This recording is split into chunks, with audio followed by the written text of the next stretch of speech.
Hi, my name is Taylor Griffin, and you're listening to the University of Chicago Public Policy Podcast.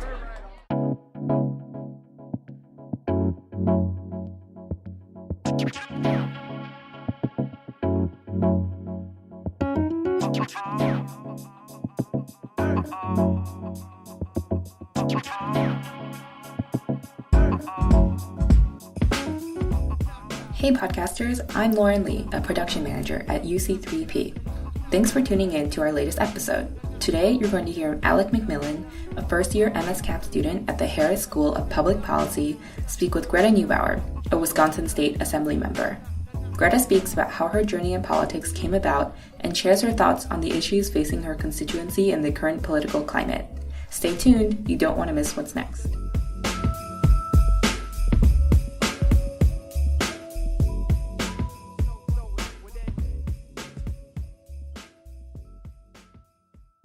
Before we get started with today's interview, one quick note.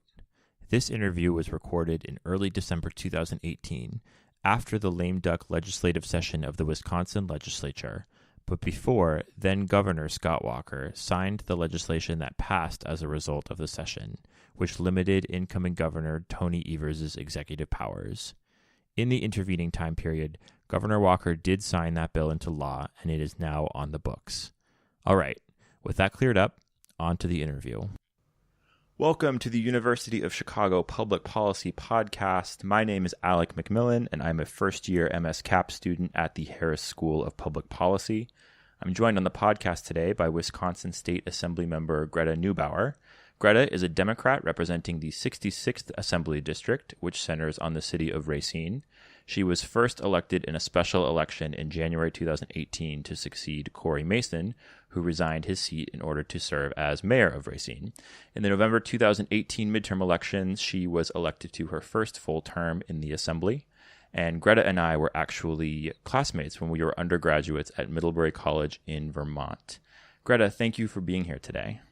Thanks for having me. Excited to get a chance to talk to you. Awesome. So there's a lot happening in Wisconsin right now, and I want to get to all of that. But first, I want to just take a step back and hear a little bit more about your background. So I think we saw a dramatic increase in the number of young people running for office in 2018, women in particular. But it's still fairly unusual for a millennial to occupy such a prominent position in government. So I would love to hear you talk about how your interest in politics arose and how your path led to serving in the Wisconsin State Assembly. So I was born and raised in Racine, Wisconsin. My family has been there for many generations, and my parents were involved in politics. They actually met in the Capitol where I sit right now. So politics is certainly in my blood. I grew up knocking on doors for candidates running for local and statewide office.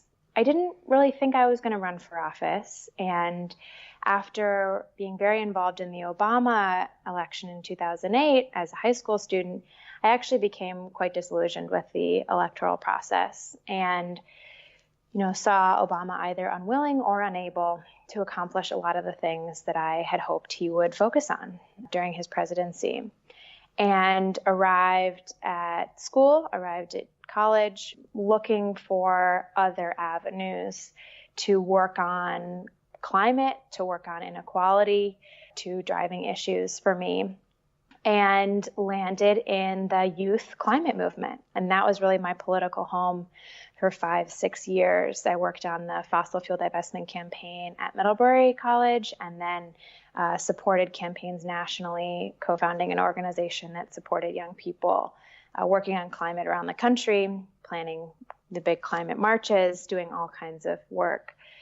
After the 2016 election, I, like many other people, really felt that was a call to action. And I think for many of us that, really spent our entire adult lives with Barack Obama as president, felt like there was a certain baseline, as someone who was working on climate policy, of course, was heartbroken, was very fearful about what a Trump presidency, even 4 years of no action or movement backwards on that issue would mean for all of us now and long into the future. And so I decided to engage in the place where I'm from. I think that election reminded many of us that places like Wisconsin cannot be ignored. And I saw the state vote for Bernie in the primary and then vote for Trump in the general. And really, that wasn't surprising to me from what I know about Wisconsin. So decided to engage in local politics and wasn't sure if I wanted to keep working on the organizing side or on the electoral side. But this seat opened up representing my home, my city of Racine, and I decided to go for it, knowing that if we didn't have more people with organizing backgrounds, with focuses on, these very pressing issues that thus far our government has really failed to address, that things would not change. So how have you found the transition coming from your organizing background, moving from that role, engaging with the political system from the outside to becoming a legislator and now having a role within the system? How has that transition been for you, and what have you sort of learned in your first year in your role? Yeah, it's of course really interesting to see two different sides of the coin. I was the person who was showing up to lobby my representatives to take bold positions, and now I'm the person who has constituents showing up to lobby me. I have really tried to continue to think of myself as and to act as an organizer.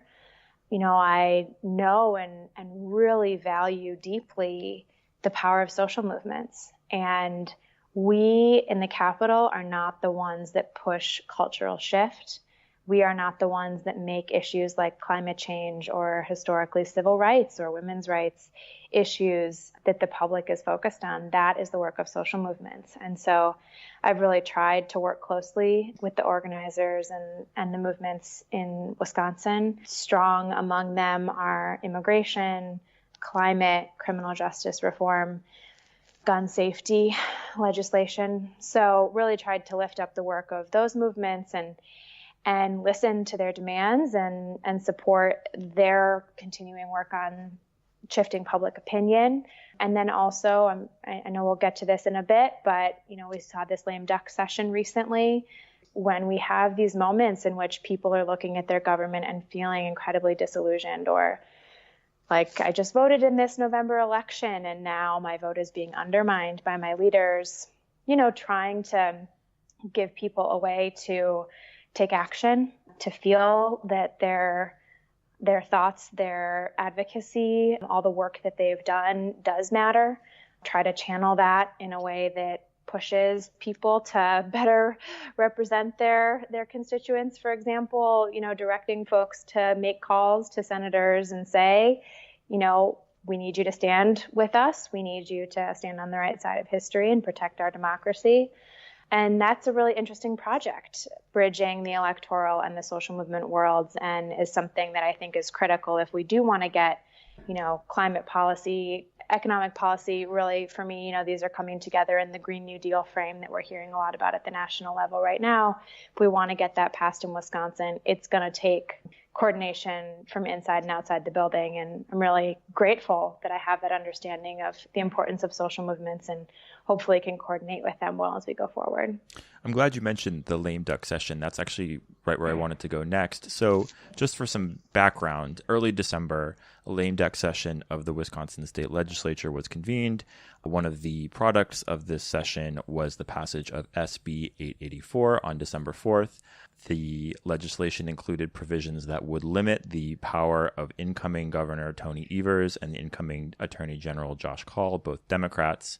Among other things, the legislation would limit the governor's ability to enforce administrative rules, give the legislature more power to control executive appointees and enact laws, eliminate the attorney general's power to appoint a state solicitor general, and several other things. So just to start off, can you give me a sense of the historical context of this legislation? Is this kind of action, is there a precedent for it? Is this something that the likes of which we've never seen before? What does this sort of mean in the history of Wisconsin state politics? Great question. It is unprecedented, and I know that is corroborated by the facts. That's not just a political talking point. We have never in Wisconsin history seen one party lose in an election and come back in a lame duck session to try and take away power from the new party in other branches of government. Wisconsin, for a long time, for decades, had a reputation as a place that had really clean, good government. And I think one of the things that's most difficult about this moment is that reputation has been thoroughly undermined. It has, I think, for the past 8 years, I would say, been chipped away at. But, we received national headlines. We are still receiving national headlines because people understand that there is a new way of doing politics, both in this state and in this country. There's a quote from a writer, I believe his name is David Frum, that I will try to paraphrase. But, he said what we're seeing right now is that when conservative politicians are losing, when they're seeing that their policies are unpopular, they are not changing their policies. They are changing their respect for our democracy. And that is a really scary trend. And we in Wisconsin are seeing that. We are the front lines, Michigan, North Carolina. And for many of us on the progressive side, this has been a fear since Donald Trump was elected. And we are now seeing that spread beyond just the White House to our state houses. And that's troubling because they're not only giving additional powers to the legislature right now, but they're actually also trying to limit people's ability to vote. And when you start limiting people's ability to vote, you undermine the entire democratic system. You undermine people's faith that their vote matters and that their government is legitimate. And it's a very scary precedent. What message do you think the GOP is sending Wisconsin voters, Wisconsin citizens with this legislation, and what kind of response have you seen so far, not just from your colleagues in the legislature, but also your constituents and other residents of the state? The Republican leadership that pushed these bills through the legislature has attempted to say to folks, nothing to see here. That's been their overarching message, that those of us ringing the alarm bells are being dramatic, that we're being hyperbolic, that really this is just a quick cleaning of house at the end of session. And people are not falling for it. The message that was conveyed in press across the state and across the country is that these were desperate attempts to cling to power. And what I have seen from people in my district and people here in the Capitol and folks that I've connected with through some of the organizing I've been doing around the state on this issue, it's bipartisan. It's people on both sides saying, if we are willing to undermine our democracy in this way, what does that mean for our future? What does that mean when political parties shift? I think people recognize that rigging the rules of the game does not serve the people of Wisconsin in the long term. And what we saw in this election in Wisconsin this fall is that the people of Wisconsin voted for change. But, it was a close vote. It was not a landslide statewide. And I think what that means is that people in Wisconsin want their legislators to come together and work in a bipartisan way to address the pressing issues the state faces. Chief among them, access to quality, affordable health care, education, and transportation, our roads. It's been a huge political issue here for a number of years. And, I think what the Republicans have demonstrated is that they do not want to go forward and work together in a bipartisan way. They want to dig in their heels and do everything they can to preserve their power. And when they don't have the gerrymandered maps to protect them, in 4 years, I think the Wisconsin voters are going to respond strongly and let those of us in the Capitol who have forgotten this know that the people of Wisconsin actually get to decide the path forward for our state, not the legislators. As some of my colleagues like to say, the voters should be choosing their legislators. The legislators should not be choosing their voters. And, we would not have this lame duck session if not for the gerrymandered maps. Democratic Assembly candidates won about 200,000 more votes, 56% of the vote share cast for Assembly candidates, and we got 37% of the seats, right? Clear, undemocratic outcomes. And Redistricting will happen soon, and I hope that we're able to get fair maps that allow the people of Wisconsin to